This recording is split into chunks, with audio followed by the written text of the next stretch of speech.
नमस्कार विद्यार्थी मित्रांनो, माय मराठी युट्यूब चॅनलवर आपलं मनपूर्वक हार्दिक हार्दिक स्वागत करतो। मित्र हो, तुम्ही नवीन असाल तर चॅनलला सबस्क्राईब करा, लाईक करा आणि गरजू विद्यार्थ्यांपर्यंत करा, शेअर करा। तर मित्र हो, आपण एक नवीन प्रश्न घेऊन आलोय आणि तो प्रश्न काय बघा।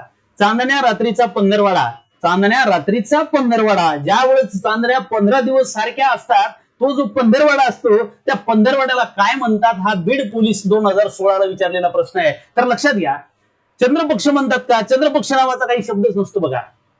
दुसरी गोष्ट, शुक्ल पक्ष बरोबर आहे, कृष्ण पक्ष, अंधाऱ्या रात्रीचा जर पंधरवडा असेल तर त्याला आपण कृष्ण पक्ष असं म्हणतो, अंधाऱ्या रात्रीचा। लक्षात घ्या, आपल्याला विचारलेला आहे चांदण्या रात्रीचा, तर प्रतिपक्ष, प्रतिपक्ष म्हणजे विरोधी, विरोधी असलेला पक्ष त्याला आपण प्रतिपक्ष असं म्हणतो। पण चांदण्या रात्रीचा पंधरवाडा म्हणजे शुक्ल पक्ष होय। कोणता? शुक्ल पक्ष।